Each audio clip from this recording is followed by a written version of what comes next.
برحمتك يا أرحم الراحمين بحق لا إله إلا الله محمد رسول الله صلى الله عليه وعلى آله وسلم.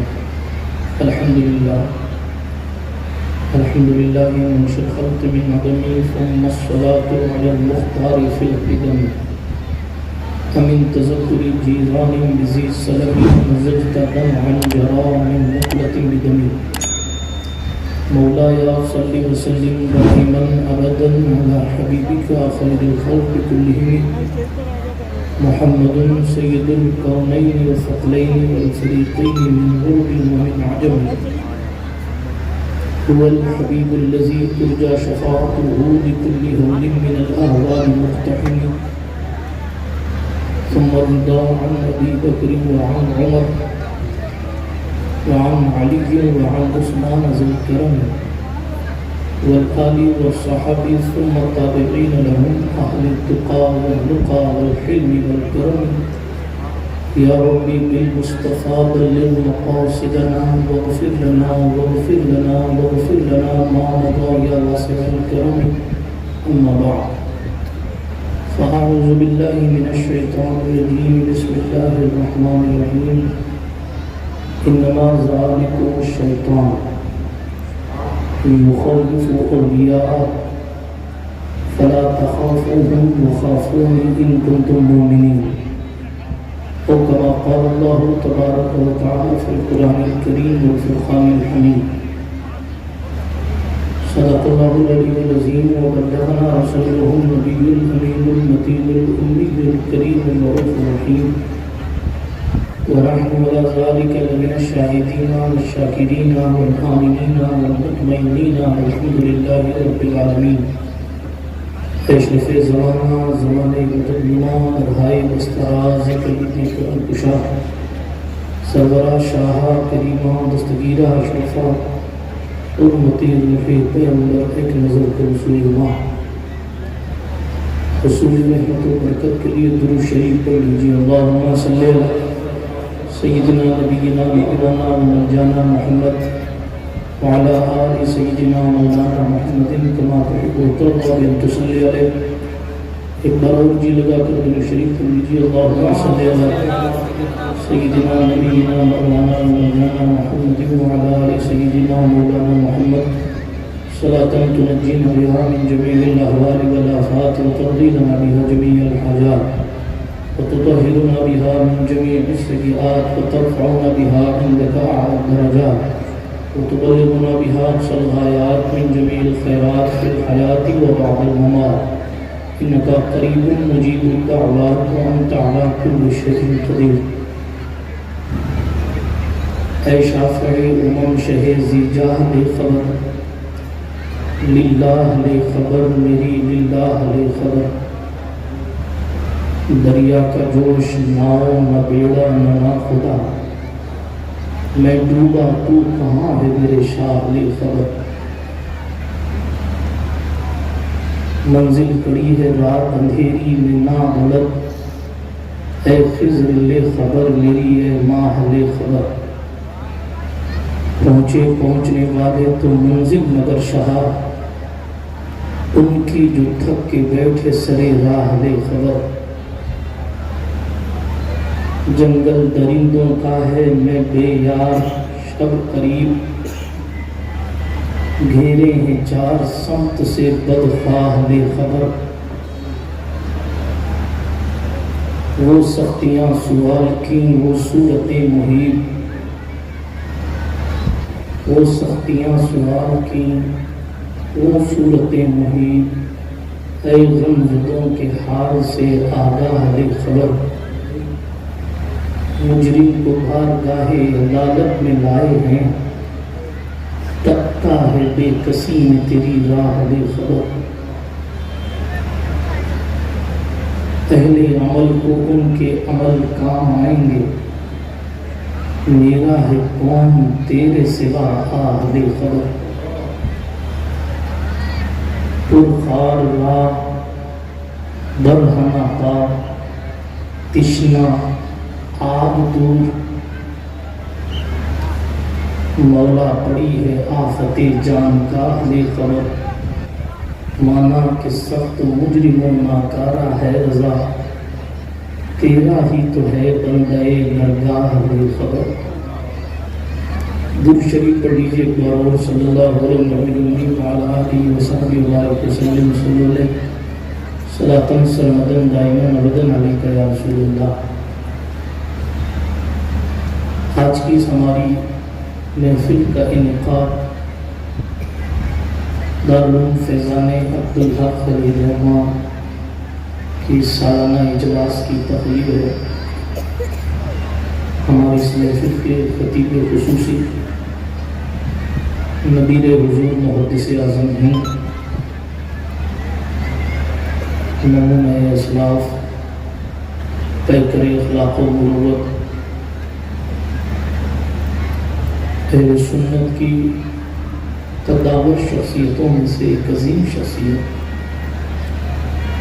ایک علمی روحانی شخصیت، بلکہ میں کہا کرتا ہوں محدث اعظم ہند کے پوتوں میں سب سے قابل شخصیت،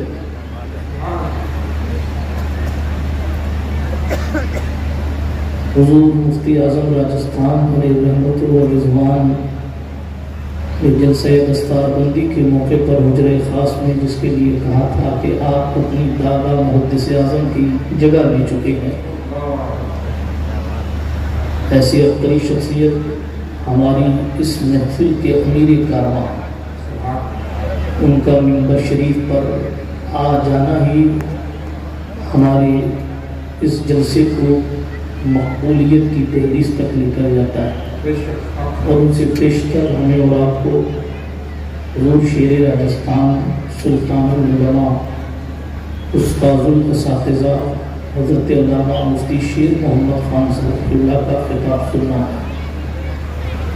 یہ جو کچھ بہاریں نظر آتی ہیں بالخصوص روڑا والی اور ہنومان گڑھ کے علاقے میں، حضور سرکار کلام کے بعد بڑا حصہ حضور مفتی اعظم راجستھان علیہ رحمت و رضوان کی خدمات جلیلہ کا ہے۔ مجھے آج تقریر کرنی نہیں ہے، کچھ خاص باتیں آپ کی سماعتوں کی دہلیز پہ رکھتا ہوں حالات حاضرہ کو دیکھتے ہوئے۔ سورہ آل عمران کی آیت کریمہ میں نے پڑھی، اللہ فرماتا ہے بے شک وہی شیطان ہے جو اپنے دوستوں سے تم کو ڈراتا ہے، تو ان سے مت ڈرو اور مجھ سے ڈرو اگر تم ایمان والے ہو۔ ہم کو ایسا محسوس ہو رہا ہے اس آیت کریمہ کے ترجمے کے بعد کہ گویا کہ یہ آیت اسی دور کے لیے اتری، حالانکہ آیت اسی دور کے لیے اتری تھی، لیکن علماء جانتے ہیں کہ آیت کا شان نزول خاص ہوتا ہے، حکم عام ہوتا ہے۔ کیا کرتے تھے لوگ؟ قرآن کی تفسیر پڑھیں گے تو آپ کو پتہ چلے گا کچھ ایسے گرگے تھے مشرکین کے جو مشرکین کی کثرت سے مسلمین کو ڈراتے تھے کہ تم تو اتنے تھوڑے لوگ ہو، تم کیا کرو گے، کیا کر سکتے ہو، کیسے کر سکتے ہو، نیا نیا دین لائے ہو، نئی نئی باتیں کر رہے ہو، ہمارا مذہب پرانا ہے۔ یہ باتیں کوئی نئی نہیں ہیں، 1400 سال پہلے کی، لیکن فرق اتنا ہو گیا ہے اس دور میں ان باتوں کو فیس کرنے کے لیے صدیق اکبر موجود تھے۔ آج کے دور میں کوئی شہدائے صدیق اکبر صحیح معنوں میں نظر نہیں آ رہا۔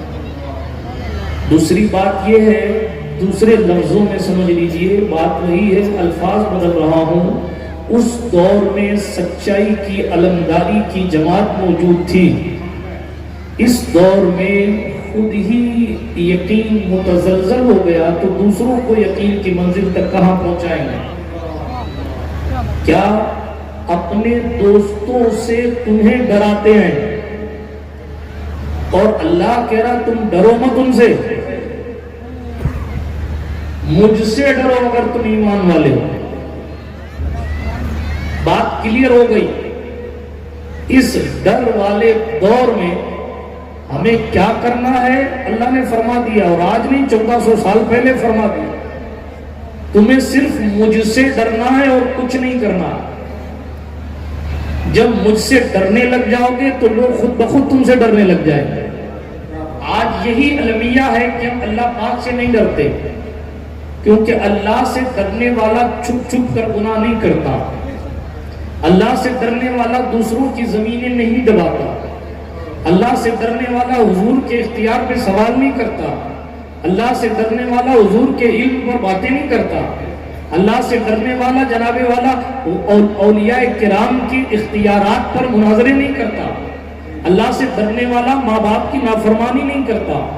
اللہ پاک سے ڈرنے والا علماء کی بے ادبی نہیں کرتا. اللہ پاک سے ڈرنے والا 1 روپیہ بھی حرام کا نہ کماتا ہے نہ کھاتا ہے.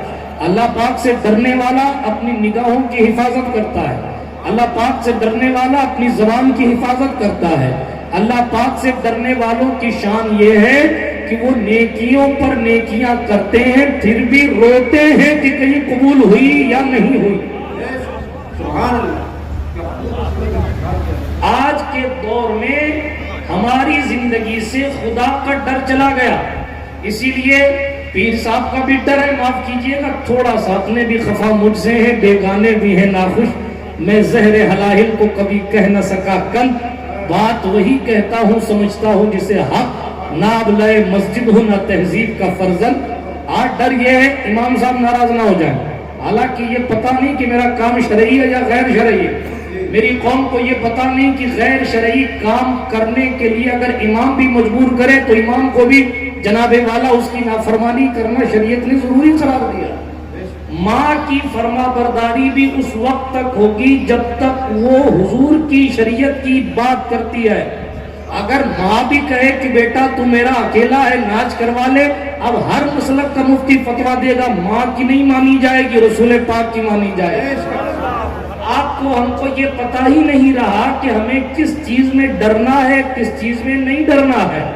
اگر آپ نے کوئی کام شرعی کیا اور اس شرعی کام کرنے سے یعنی حضور کے بنائے ہوئے سنویدھان کے مطابق آپ نے کوئی کام کیا اور اس سے اگر سید صاحب ناراض ہو جاتے ہیں، ان کو حق نہیں پہنچتا ناراض ہونے کا، اس لیے کہ ان کی عزت ہو، میری عزت ہو، اسٹیج پر بیٹھے ہوئے علماء کی عزت ہو، بلکہ کعبے کا تقدس بھی اگر ہے تو آمنہ خاتون کے بیٹے سے ہے، ورنہ کعبہ تو بت کدا تھا، کعبے کو قبلہ بنانے والی ذات کا نام محمد عربی ہے.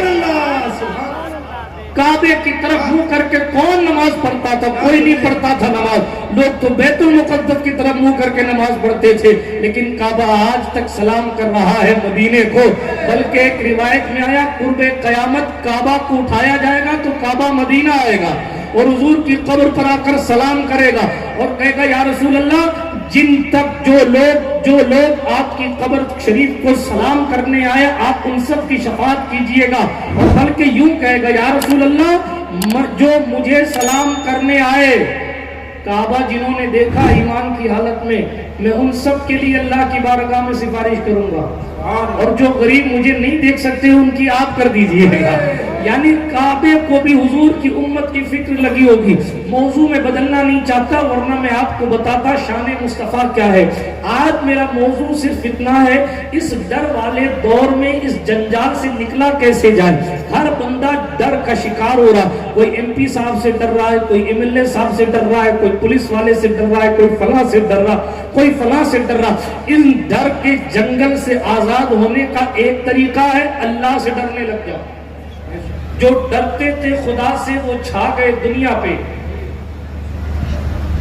جو ڈرتے تھے خدا سے وہ چھا گئے دنیا پہ. ساری زندگی جن لوگوں نے خدا بندے کریم کا خوف اپنے سینے میں رکھا آج بھی لوگ ان سے ڈرتے ہیں.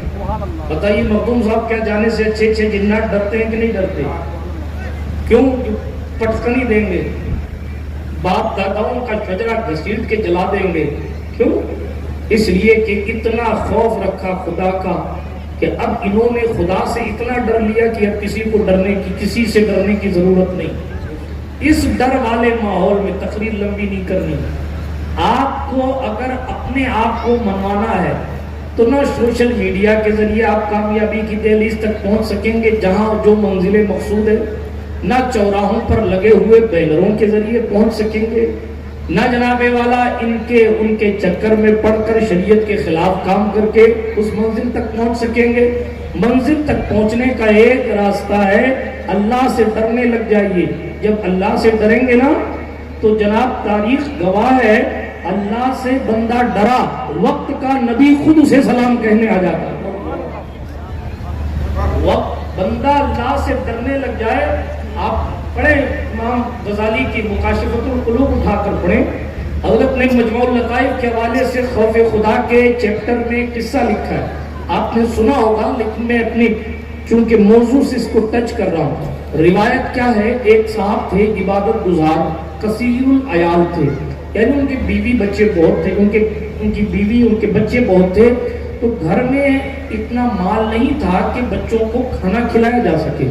تو ان کی بیوی گئیں ایک تاجر، ایک بزنس مین سے کچھ مدد مانگنے کے لیے۔ جب وہ خاتون مدد مانگنے کے لیے اس بزنس مین کے پاس پہنچی، میں اپنے جوانوں سے خصوصی طور پر خطاب کر رہا ہوں، اور میری عادت بھی یہی ہے، یمین الجنس الی جنسی کے تحت میں اپنے جوانوں سے خطاب کر رہا ہوں، اپنے بزرگوں سے بھی کر رہا ہوں۔ آج آپ پریشان ہیں کہ یار ان سے ڈر لگتا، ان سے ڈر لگتا، ان سے ڈر لگتا، اور جناب والا آپ چھوٹے موٹے مقصد میں اگر کامیاب نہیں ہوتے تو ٹینشن میں آ جاتے، فلاں پیر صاحب سے ٹائم نہیں مل پایا، فلاں صاحب ناراض ہو گئے، فلاں مولانا صاحب سے بددعائیں مل گئیں۔ کیوں صاحب؟ میں نے تو اچھا کرنے کی کوشش کی تھی، انہوں نے غلط سمجھ لیا۔ جس نے غلط سمجھا وہ جانے، آپ نے اللہ رسول کی رضا کے لیے کیا ہے کافی۔ کام شرعی ہونا چاہیے، بڑے احتیاط کے ساتھ بول رہا ہوں۔ آپ غیر شرعی کام کریں، پھر کوئی عالم آپ سے ناراض ہوتا ہے، اس کا حق ہے ناراض ہونے کا، وہ آپ کو 4 بات بھی سنائے گا، ناراض بھی ہوگا، لیکن آپ کوئی غلط کام نہ کریں پھر بھی کوئی ناراض ہو جاتا ہے، تو اب اس میں کیا کیا جا سکتا ہے؟ بات دور نہ لے جا کر بات کو تیزی سے آگے بڑھاتا ہوں، قصہ سناتا ہوں، اپنے موضوع کو سیٹ کر رہا تھا، اپنے موضوع کو ٹچ کر رہا تھا۔ نتیجہ وہ خاتون بزنس مین کے پاس گئی، بھائی میرے بچے بھوکے ہیں، کچھ کھانے کو دے دو، میں بڑی دعا کروں گی تمہارے لیے۔ وہ جنسی خواہشات کا بھوکا تھا، اس سیٹ صاحب پر امیری کا بھوت سوار تھا۔ کچھ لوگ ہوتے ہیں جن پر امیری کا بھوت سوار ہوتا ہے، ان کو یہ محسوس ہوتا ہے کہ میں امیر ہوں، اب کتنے بھی بڑے صاحب آ جائیں وہ ہمیں سلام کریں، ہم انہیں سلام نہیں کریں گے۔ اور لوگوں کو اتنے چاپلوس قسم کے لوگ مل بھی جاتے ہیں جو گھری میں جنتی بنا کے چلے جاتے ہیں۔ سیدوں کا ایک دادا ہے جسے علی کہتے ہیں، مولا کائنات سے کسی نے کہا ساری زندگی آپ نے غریبی میں گزاری، پیسہ کیوں نہیں کماتے اور جمع کیوں نہیں کرتے؟ تو علی نے فرمایا تھا مولا کائنات نے کہ یہ دنیا ہے، دنیا کا حال یہ ہے کہ اس کا جو حلال مال ہے اس پر حساب ہے، اور جو حرام مال ہے اس پر عذاب ہے۔ تو میں کیا کروں گا لے کے کہ اگر مال حلال بھی ہو تب بھی حساب تو دینا ہی ہے، اس لیے اپنے کو حلال مال بھی نہیں رکھنا۔ اسی لیے آپ پڑھیں اٹھا کر، صاحب تبیان القرآن نے اس روایت کو نقل کیا، مولا کائنات سخت سردی میں ایک چادر میں ٹھنڈی میں ٹھٹر رہے تھے۔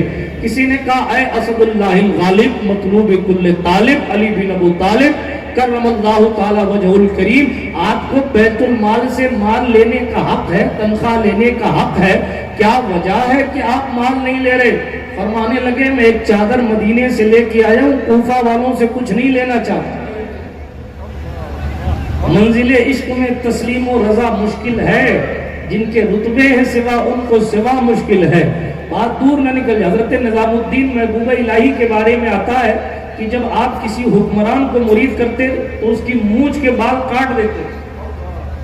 لطائف اشرفی نے، مخدوم صاحب نے لطائف اشرفی میں یہ لکھا ہے، محبوب الہی جب کسی حاکم کو مرید کرتے تو اس کی مونچھ کے بال کاٹ دیتے اور کہتے کہ تیری انا کو کاٹ رہا ہوں تاکہ تیری امیری کا بھوت اتر جائے۔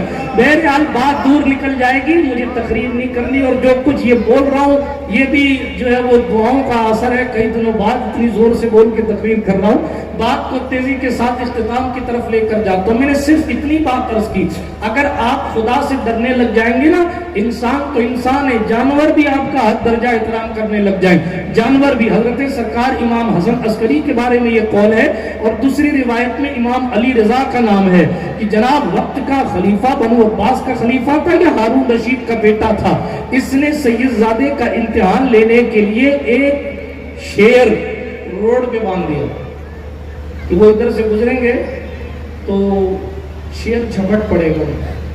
مولا کائنات کے خاندان کا یہ شیر نر جیسے ہی داخل ہوا نا تو شیر نے بڑی دیر تک سید زادے کو دیکھا، اور اس کے بعد حسن عسکری سرکار تھے، یہ امام علی رضا تھے۔ دو الگ الگ روایتیں ہیں، شیر آگے بڑھا اور سید صاحب کے قدم کو چومنے لگا۔ بات دور نہ نکل جائے، لیکن صرف اتنا عرض کرتا ہوں، خدا کا ڈر پیدا کیجئے۔ جب خدا کا ڈر پیدا کریں گے تو مسجدیں آباد ہو جائیں گی۔ مسجدوں پر جھنڈے اس وقت لگائے جاتے ہیں جب مسجدیں ویران ہوتی ہیں۔ آپ ویران کرنے والا کون ہے؟ پردھان منتری جی تھوڑی ویران کریں گے، آپ ویران کر رہے ہیں۔ بات عرض کر رہا تھا، اس جوان شخص نے خاتون سے کہا میری خواہش پوری کر دو، میں تمہیں پیسہ دے دوں گا۔ وہ اللہ والی تھی، پلٹ گئی۔ آج کی اللہ باز وہ جو حالات چل رہے ہیں اس طرف میں نہیں جاتا، کیا حالات، کیا عورتوں کے حال ہو گئے، اللہ ماشاءاللہ۔ پیسوں کو دیکھ کر ایمان، دھرم، مذہب کی تبدیلی ہونے لگی۔ حضور نے اپنے دور میں فرمایا تھا غربت کفر کی دہلیز تک لے جا سکتی، 1500 سال پہلے، اللہ کی پناہ۔ بہرحال کیا عرض کر رہا تھا، وہ خاتون تھی نیک، پلٹ گئی۔ دیکھا تو بچے بلک رہے ہیں، زار زار رو رہے ہیں، اماں کھانے کے لیے کچھ چاہیے، پریشانی کا حال ہے۔ اس عورت نے جب اپنے بچوں کو، ماں نے اپنے بچوں کو بلکتے دیکھا تو پلٹ کر واپس پہنچی اور سیٹھ صاحب سے کہنے لگی تمہاری جو آرزو ہے وہ پوری کر لو، بس میں اپنے بچے کو مرنے نہیں دینا چاہتی۔ صاحب مکاشفۃ القلوب نے لکھا کہ وہ دونوں تنہائی میں پہنچے برائی کے ارادے سے، عورت کی آنکھوں سے آنسو جاری تھے اور اس تنہائی میں بھی وہ تھر تھر کانپ رہی تھی۔ عورت کی کپکپی کو دیکھ کر تاجر نے، بزنس مین نے کہا کیوں کانپتی ہے، یہاں تو کوئی نہیں ہے۔ اس نے کہا میرا اللہ تو ہے جس کا ڈر مجھے کانپنے پر مجبور کر رہا ہے۔ اس کی زبان میں نہ جانے کتنی تاثیر تھی، کیا وہ عورتیں تھیں، کیا وہ بچیاں تھیں، کیا وہ لوگ تھے۔ خاتون نے اپنی زبان سے جیسے یہ جملے ادا کیے، بزنس مین کا دل بدل گیا اور اس نے اسی کے سامنے توبہ کی، بہت سارا مال تحفے کی شکل میں دیا اور کہا جاؤ آج کے بعد میں کسی سے برائی کبھی نہیں سوچتا، کیونکہ جب تم غریب ہو کر اللہ سے اتنا ڈرتی ہو تو مجھے امیر ہو کر اور زیادہ ڈرنا چاہیے۔ ٹھیک، وہ چلی گئی۔ جب وہ چلی گئی نا، اب سنیے محل استشہاد، جب وہ چلی گئی تو اللہ نے سرکار موسیٰ کو فرمایا اے موسیٰ لبیک یا اللہ، جاؤ اس بزنس مین کے گھر تم جاؤ۔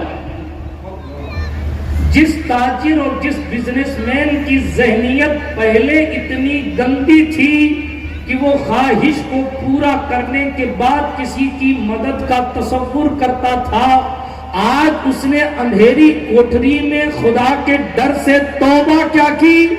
وہ موسیٰ جو لاٹھی مارے تو سمندروں میں راستے بنتے ہیں، وہ موسیٰ جو پانی کی دیواروں میں کھڑکیاں بناتے ہیں، وہ موسیٰ جو ملک الموت کو تھپڑ مار کر آنکھ نکال دیتے ہیں، وہ موسیٰ جن کی شان یہ ہے کہ وَكَلَّمَ اللَّهُ مُوسَىٰ تَكْلِيمًا کا تاج ان کے سر پہ سجایا گیا، وہ موسیٰ اہل سنت کے عقیدے کے مطابق نبیوں کی جماعت میں سب سے افضل ہمارا نبی بعدہ ابراہیم خلیل، اور ابراہیم خلیل اللہ کے بعد صفِ انبیاء میں سب سے افضل موسیٰ کلیم۔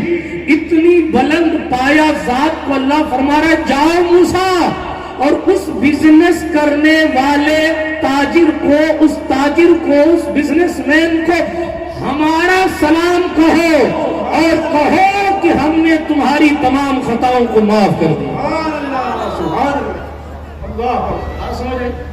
ایک بزنس مین کا گناہوں کا تصور رکھنے والا، لیکن اندھیری کوٹری میں خدا سے ڈرنا شروع کیا، اللہ کے کلیم کو بھیجا گیا اللہ کا سلام کہنے کے لیے۔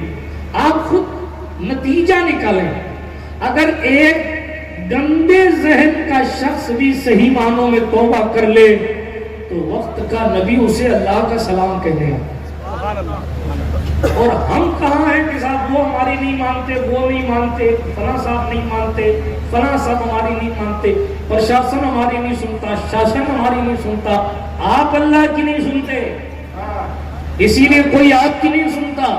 جو اللہ کی سنتے تھے ان کی تو در و دیوار بھی سنا کرتے تھے۔ ایک قصہ پڑھ دیتا ہوں۔ ابو المظفر محی الدین محمد عالمگیر، اورنگزیب کی یہ تاریخ تھی کہ وہ جب بھی کسی قلعے کو فتح کرنے کی سوچتے تو اس سے پہلے فقیروں کی دعا لیا کرتے۔ آپ اپنے ہاتھ پر رکھ کر اپنے دل پر ہاتھ رکھ کر خود سوچئے گا کہ ہم نے اللہ والوں کو تلاش کرنے میں کتنی محنت لگائی۔ اب تو حال مرید ہونے کا بھی یہ ہے کہ اچھا آپ آ گئے ہیں، چلیے آپ ہی سے ہو جاتے ہیں۔ وہ اور دور تھا کہ لوگ تلاش کرتے تھے، سرگردہ رہتے تھے کہ کوئی شیخ ملے۔ تو اورنگزیب مرید تو 22 خواجہ کے ان کی قبر پر ہاتھ رکھ کر ہوئے تھے، وہ پھر کبھی قصہ پڑھوں گا۔ ابھی میں صرف اتنا عرض کرتا ہوں، تاریخ ان کو کیا کیا کہتی ہے اس سے مجھے سروکار نہیں۔ اردو تاریخ، اردو چیپٹر کا ایک قصہ آپ کی سماعت پر رکھتا ہوں، ذرا غور سے سنیے گا۔ تو عرض یہ کر رہا تھا، اکھنڈ بھارت کا بادشاہ ہونے کے باوجود بھی وہ فقیروں کو تلاش کرتا تھا۔ وہ جانتا تھا کہ بظاہر حکومت کسی کے ہاتھ میں ہو، بباطن آسمان سے پانی برسانا یہ پردھان منتری کا کام نہیں ہوتا، یہ اللہ والوں کی دعاؤں کی تاثیر۔ کوئی بھی مکھیہ منتری کہے کہ آج بارش ہو جائے گی میں کروا دوں گا، کرا سکے گا؟ نہیں۔ کوئی فقیر آ جائے اور کہے کہ میں آج دعا کر کے بارش کروا دوں گا، آپ کہیں گے بالکل کروا سکتے۔ بات دور نہیں لے جانا چاہتا، ختم کرنے کی طرف جا رہا ہوں۔ میرے مان بعد آپ کو شیر راجستھان کا خطاب سننا، ذرا سا سنیے گا توجہ کے ساتھ۔ تو اورنگزیب غالباً حیدرآباد کا قلعہ فتح کر رہے تھے، تو وہ فتح نہیں ہو رہا، بڑی محنت کری، فتح نہیں ہو۔ تو کسی نے کہا اورنگزیب کسی اللہ والے سے دعا کرواؤ، کیسے پتہ چلے؟ تو خواب میں یا کسی نے رہنمائی کی کہ اللہ والا جہاں بیٹھ کر وضو کرے، جب وہ وہاں سے اٹھے گا تو جہاں سے اس نے وضو کیا ہے وہ پانی سردی میں بھی ٹھنڈا نہیں ہوگا، جہاں سے اس نے وضو کیا ہے وہ پانی گرم ہوگا۔ اللہ والے ہاتھ لگا لیں تو ٹھنڈے پانی گرم ہو جاتے ہیں، اللہ والے دیکھ لیں تو دل کی دنیا بدل جاتی ہے۔ اورنگزیب تلاش کرتے کرتے کئی پیچھے پیچھے، اب سوچیں ذرا تصور کریں کہ بادشاہ کیسے بھاگتا ہوگا۔ ان کے بارے میں دیکھا کہ صاحب یہ فقیر معلوم ہوتا، جہاں سے وضو کر کے اٹھے اورنگزیب فوراً دیکھا پانی کیسا ہے، ٹھنڈا ہی تھا۔ واپس کہ نہیں یہ میری منزل نہیں ہے۔ دوسرے کے پاس پہنچے، دیکھا ایک اللہ والا وضو کر رہا ہے، پھر چیک کیا پانی کیسا، ان کے جانے کے بعد پانی ٹھنڈا، یہ میری منزل نہیں۔ آخر کار ان کو ایک بندہ مل گیا، وضو کر کے اپنی جگہ سے اٹھا تو ان کے اٹھتے ہی اورنگزیب نے جیسے ہی ہاتھ لگایا تو پانی گرم تھا، سمجھ گئے کہ منزل مجھے مل گئی، پیچھے دوڑے، السلام علیکم۔ وعلیکم السلام۔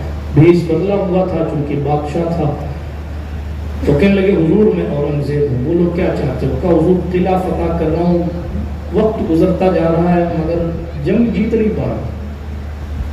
ایسی ایسی رہنمائی ملی تھی کہ جہاں سے وضو کر کے بندہ اٹھے گا وہاں کا پانی گرم ہوگا، اسے دعا کروا۔ بہت تلاش ہے، تلاش کے بعد آپ ملے ہیں، اس لیے دعا کر دیں کہ قلعہ فتح ہو جائے۔ انہوں نے فرمایا، آنکھ بند کی، مراقبہ کیا، فرمایا اورنگزیب دعا تو میں کر دوں گا مگر پھر بھی قلعہ فتح نہیں ہوگا۔ حیرت کی بات، پھر اس علاقے کے کتب ان کے حصار میں یہ قلعہ ہے، جب تک وہ دعا نہیں کریں گے تب تک یہ قلعہ فتح نہیں ہو سکتا۔ اب وہ کیسے ملیں گے؟ سن رہے ہو روڑا والی والوں، آج تو سمجھتے ہو کہ میں نے جبہ پہن رکھا اس لیے میں ہی بہت زیادہ نیک ہوں، مگر میں آپ کو دل کی بات بتاؤں، پتہ نہیں مجمع میں کون کتنا زیادہ نیک ہے۔ ہاں، میرے ایک جلسے کے بعد ایک شخص نے آ کر مجھے اپنا خواب سنایا، جو سالوں سال سے میری دست بوسی کرتا تھا۔ اس نے خواب میں حضور علیہ السلام کو دیکھا ہوا تھا، زیارت مصطفیٰ اس نے کی ہوئی تھی۔ میں بیٹھ کے سوچنے لگا یہ تو ایک شخص ہے قاری مراد صاحب جس نے اپنے راز کو آشکار کر دیا، ایسے سید صاحب پتہ نہیں کتنے لوگ مجمع میں ہوں گے جو کہاں پہنچے ہوئے ہوں گے، اور ہم اسی شیخی میں ہیں کہ ہم چون دیگرے نیست، جو کچھ ہے ہم ہیں۔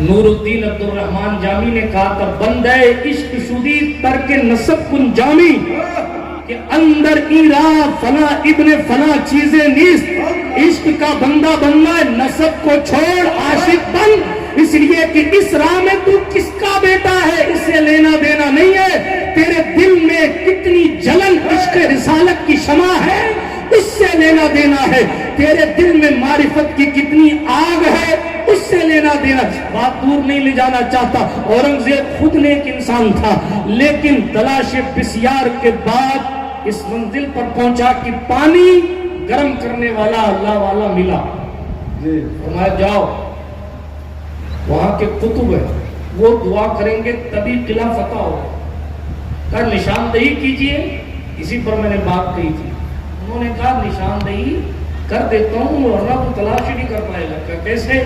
کہا وہ موچی ہیں بیٹھ کر جوتا سیتے، کیا کرتے؟ جوتے سیتے ہیں، اور ہیں کیا؟ پورے شہر کا نظام اللہ کی طرف سے وہ چلا اور جوتے سیتے ہیں۔ آج ہمارے سامنے کوئی اپنی جوتی خود اٹھا لے تو کہتے ہلکا پیر صاحب ہے، ہلکا پیر صاحب، اس کا جوتا اٹھانے والا کوئی نہیں۔ میں کہتا ہوں اگر یہی معیار ہے تو پھر اس قطب حیدرآباد کو کیا کہو گے جس کے پاس اکھنڈ بھارت کا شہنشاہ جھولی پھیلائے بیٹھا ہے؟ بھیس بدلا اورنگزیب نے، فقیر بنے، تلاش کرتے ہوئے پہنچے، وہ آخر جوتا سی رہے، تو اپنا جوتا اورنگزیب نے آگے رکھا، کہا اس کو سی دیجیے، وہ بھی اورنگزیب، اس کو سی دیجیے، تو ان کی زبان سے نکلا اورنگزیب سلا ہوا جوتا کیا سلوں؟ بر وقت جواب دینا، یہ قاری غلام مصطفیٰ صاحب قبلہ ہمارے استاد ہیں، یہ وصف ان میں بخوبی پایا جاتا ہے، بر وقت کیا جواب دینا، کیا کہنا، یہ سچائی ہے۔ جیسے ہی اورنگزیب بھیس بدلا ہوا تھا، ان کی زبان سے نکلا اورنگزیب سلا ہوا جوتا کیا سلوں؟ تو اورنگزیب نے جواب دیا حضور پھٹی ہوئی تقدیر سل دیجئے۔ اللہ کیا دل ہے، سلا ہوا جوتا نہیں سلتے تو پھٹی ہوئی تقدیر سی دیجئے۔ کیا چاہتے ہو، کیا کہنا چاہتے ہو؟ کہ آپ اللہ والے علاقے کے کتب ہیں، ہاتھ اٹھائیں حیدرآباد کا قلعہ میرا ہو جائے۔ غلط جگہ آ گئے، میں موچی آدمی ہوں، تم کو کس نے کہہ دیا میں کتب ہوں؟ کہا نہیں حضور دعا تو آپ کو کرنی پڑے گی۔ کہا میرا کام جوتے سینا ہے، تم کیسی کیسی باتیں کرتے ہو؟ اورنگزیب تھا بڑا ہوشیار، اس نے کہا اگر ایسا ہے تو پھر آپ کو یہ کیسے پتا کہ میں ہی اورنگزیب ہوں؟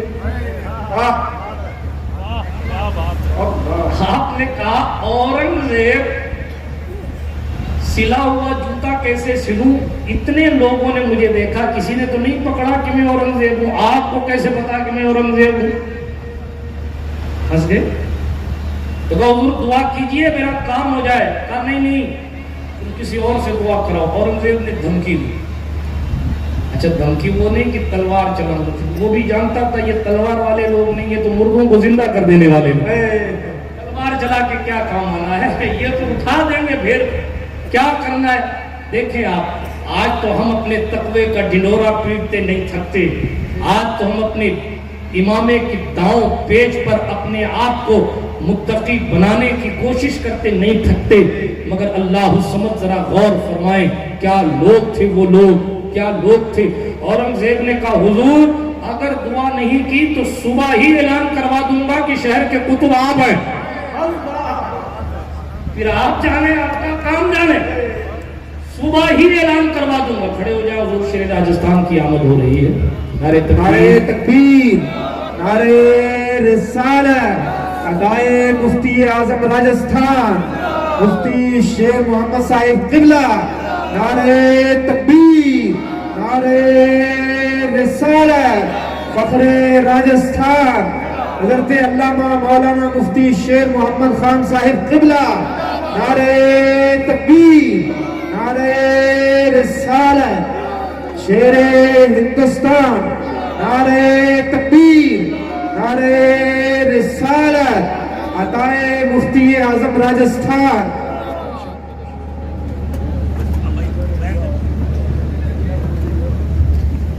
بیٹھ جائیں جلدی سے درود شریف پڑھیں صلی اللہ علیہ نبی الامی وآلہ صلی اللہ علیہ وسلم۔ صلاۃ سلام دائما ابدا علیک یا رسول اللہ صلی اللہ علیہ وسلم۔ میرے ماں باپ آپ کو حضور شیر راجستھان سلطان العلماء جانشین مفتی اعظم راجستھان حضرت علامہ مفتی شیر محمد خان صاحب اللہ سے بہترین گفتگو سماعت کرنی ہے۔ سالہ سال بلکہ تقریباً نصف صدی سے جس کا خطہ خطابت پر قبضہ ہے اور جس موضوع پر گفتگو کرنا چاہیں الفاظ ہاتھ باندھ کر ادب سے کھڑے رہتے ہیں کہ ہمیں استعمال کیا جائے، کیسا خطیب میری پشت پناہی فرما رہا ہے۔ میں اپنی گفتگو کو اختتام کے مرحلے تک لے ہی آیا تھا، منزل مقصود تک پہنچا دیتا ہوں۔ بات یہ عرض کر رہا تھا، ڈرنے نہ ڈرنے سے ہمارا یہ حال ہو گیا۔ ڈرنے والوں کی شان یہ کہ اس پر میں نے اورنگزیب کا قصہ پڑھا۔ اس اللہ والے کی چوکھٹ پر اورنگزیب پہنچے تو انہوں نے جوتے سیتے سیتے کہا، اورنگزیب تم کسی اور کے پاس چلے جاؤ، تم غلط جگہ آ گئے ہو، میں کوئی قطب نہیں ہوں، میں تو مونچی ہوں۔ اورنگزیب نے پلٹ کے کہا، حضور اگر آپ صرف مونچی ہیں تو آپ کو میرا نام کیسے پتا، حالانکہ میرا تو بھیس بدلا ہوا۔ اگر آپ میرے لیے دعا نہیں کریں گے تو دھمکی بھی ایسی، یہ نہیں کہ کیس کر دوں گا، پولیس اٹھا لے جائے گی، جیل میں بند کر دوں گا، تلوار چلا دوں گا، نہیں۔ بادشاہ جانتا ہے کہ یہ لوگ تلوار و تیر و تبر سے ڈرنے والے لوگ نہیں ہیں، یہ لوگ اگر ڈرنے والے ہیں تو اپنی نفس امارہ کس سے ڈرنے والے لوگ ہیں۔ اسی لیے اورنگزیب عالمگیر نے کہا، حضور اگر آپ نے میرے لیے دعا نہیں کی تو میں صبح اعلان کروا دوں گا کہ اس علاقے کے قطب آپ ہیں۔ جب یہ راز فاش ہو جائے گا تو آپ جانے اور دنیا جانے، اس سے مجھے کوئی لینا دینا نہیں۔ انہوں نے کہا، اورنگزیب ایسا تو مت کرنا، آؤ بیٹھو میں تمہارے لیے ابھی دعا کرتا ہوں۔ رات کی تاریکی میں اس خدا سے ڈرنے والے بندے نے ہاتھ اٹھایا، صبح اورنگزیب نے قلعہ فتح کر دیا۔ میں صرف اتنا عرض کرنا چاہ رہا ہوں، پچھلا قصہ میں نے آپ کو سنایا اور اس سے میں نے آپ کے سامنے یہ دلیل پیش کی کہ اگر آپ خدا سے ڈرنے لگ جائیں تو کائنات کی کوئی شے ایسی نہیں ہے جو آپ کو مغلوب کر سکے۔ آپ کے لیے ضروری ہے کہ اپنی تنہائیوں کو بہتر بنائیں، اپنی نگاہوں کی حفاظت کریں، اپنی زبانوں کی حفاظت کریں۔ جب خدا کا خوف دل میں ہوتا ہے تو آدھی دنیا پر حکومت کرنے والا عمر بن خطاب بھی اتنا روتا ہے کہ آنکھوں کے نیچے جو ہے وہ کالی دھاریاں بن جاتی ہیں، روتے روتے ان کا یہ حال ہوتا ہے۔ اللہ رب العزت جل مجدور کریم سے بندہ جب صحیح معنوں میں ڈرنے لگتا ہے تو اس کو خدا ایسے ایسے مرتبے دے دیتا ہے، ادھر ہاتھ اس کا اٹھتا ہے اور ادھر حکومت کے نقشے بدل جاتے ہیں، قوموں کے حالات تبدیل ہو جاتے ہیں، لوگوں کی زندگیوں کا قبلہ درست ہو جاتا ہے۔ کیسے؟ ایک اللہ والے کی دعا سے۔ آپ نے نہیں دیکھا حضور مفتی اعظم راجستھان علیہ الرحمت و رضوان کی زندگی اٹھا کر پڑھے، یہ میرے مشائخ اسٹیج پر رونق دار ہیں، حضور شیر راجستھان تشریف فرما ہے۔ بہت سے ایسے قصے ہیں جہاں خطیب کی خطابت جواب دے گئی، جہاں واعظ کرنے والے واعظین کے واعظ اثر نہیں کر پایا، وہاں سادہ سے جملوں میں ایک جملہ مفتی اعظم راجستھان نے کہا اور جناب والا اس کی دل کی دنیا بدل گئی، کیونکہ خدا سے ڈرنے والا بندہ اپنی زبان میں اتنی تاثیر پیدا کر لیتا ہے، اللہ اکبر، کہ اس کی زبان سے نکلے ہوئے جملوں کو خداوند کریم رد نہیں فرماتا۔ اللہ رب العزت کی بارگاہ میں بندہ اتنی قبولیت حاصل کر لیتا ہے۔ کیا چیز آپ بات کر رہے ہیں، کن پریشانیوں کی بات کر رہے ہیں؟ آپ سوچیں کہ جب لوگوں کی شان یہ کہ ان کی دعاؤں سے قلعے فتح ہو جائیں، ان کی دعاؤں سے مردے زندہ ہو جائیں، ان کی دعاؤں سے غیب سے رزق آ جائے، ان کے بلانے سے جناب والا مردہ قبر سے اٹھ کر چلا ہے، تو کیا پریشانیاں ہماری ہیں جو وہ لوگ ان پریشانیوں کو آسانیوں میں تبدیل نہیں کر سکتے۔ ضرورت اس امر کی ہے کہ ہم اپنے مالک سے صحیح معنوں میں ڈرنا شروع کر دیں۔ جو ڈرتے تھے دنیا سے انہیں کھا گئی دنیا، اور جو ڈرتے تھے خدا سے وہ چھا گئے دنیا پہ۔ دنیا پہ چھانا ہے تو سرکار مدینہ کا دیوانہ بن کر خدا سے ڈرنا سیکھیے۔ 60 سال تک غریب نواز استاذ نے عشاء کے وضو سے فجر کی نماز پڑھی، جیسا کہ سرکار صاحب خزینۃ الاصفیاء نے لکھا 60 سال تک عشاء کے وضو سے فجر کی نماز ادا فرمائی۔ لیکن ذرا غور فرمائے، ہاں استاد زمان نے کہا خفتگان شب غفلت کو جگا دیتا ہے، سالہ سال وہ راتوں کا نہ سونا تیرا، خواجہ ہند وہ دربار ہے اعلیٰ تیرا، کبھی محروم نہیں مانگنے والا تیرا۔ جن کے دامن میں سالوں سال کے تقوی تھے وہ خدا کا ڈر رکھتے تھے، جن کے پاس کچھ نہیں ہے وہ انسٹاگرام پر تصویریں بنا رہے ہیں،